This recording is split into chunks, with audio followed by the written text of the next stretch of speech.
Did you know that King Leopold II of Belgium was responsible for the deaths of millions in the Congo? This is just one dark secret from the history of crime in Africa, a history filled with violence, exploitation, and unspeakable acts. Today, we delve into the shadows, uncovering the truth behind some of the continent's most devastating events. We begin in the heart of darkness, the Congo Free State.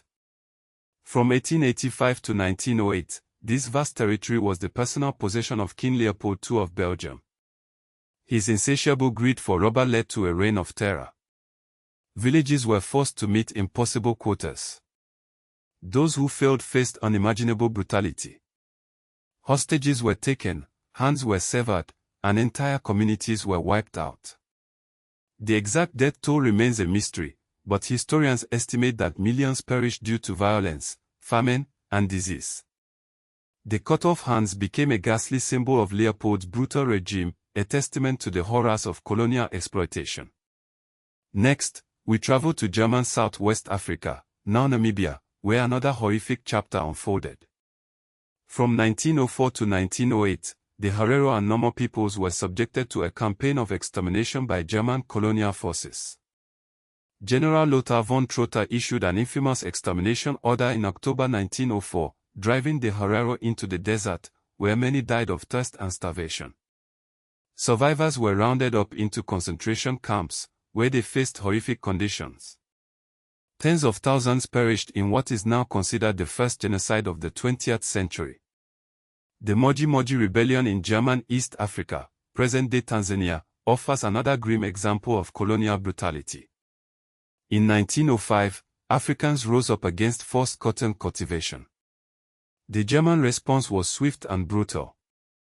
A scorched-earth policy led to widespread famine, resulting in the deaths of an estimated 200,000 to 300,000 Africans. Colonial counterinsurgency became a weapon of mass destruction. But colonial violence was not the only source of suffering. For centuries, the Atlantic slave trade ripped apart African societies.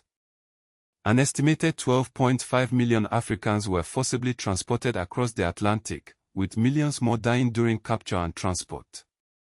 African people were commodified in a transoceanic system involving European, American, and African actors.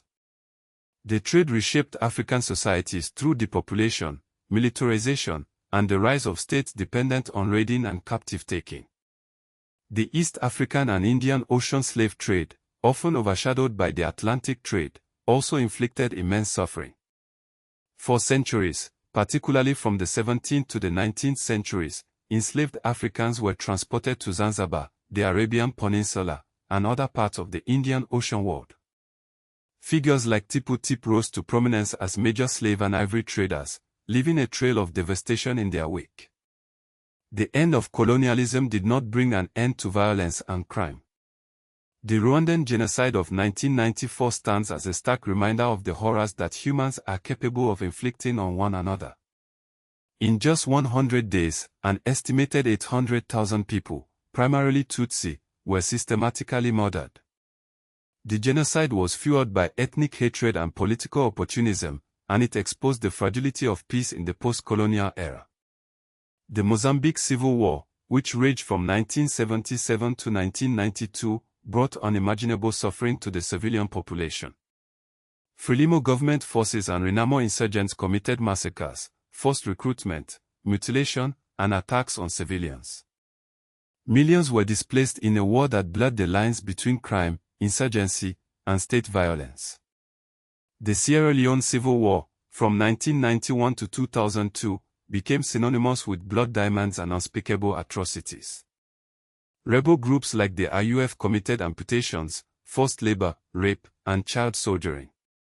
The conflict highlighted the devastating consequences of resource exploitation and the breakdown of law and order. Liberia's civil wars, which spanned from 1989 to 2003, offer another example of warlordism, predation, and state collapse.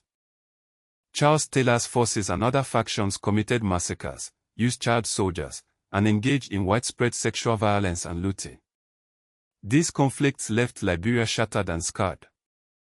Even in South Africa, a nation that has struggled to overcome the legacy of apartheid, violent crime remains a serious problem. Moses Sithole, one of South Africa's most infamous serial killers, was convicted of 38 murders, 40 rapes, and 6 robberies in the mid-1990s. His crimes exposed the deep social and economic inequalities that continue to plague the country. South Africa's crime history extends beyond individual cases of serial murder. It includes state violence under apartheid, vigilante and political killings, farm attacks and rural conflict, post-apartheid gang violence, and xenophobic attacks.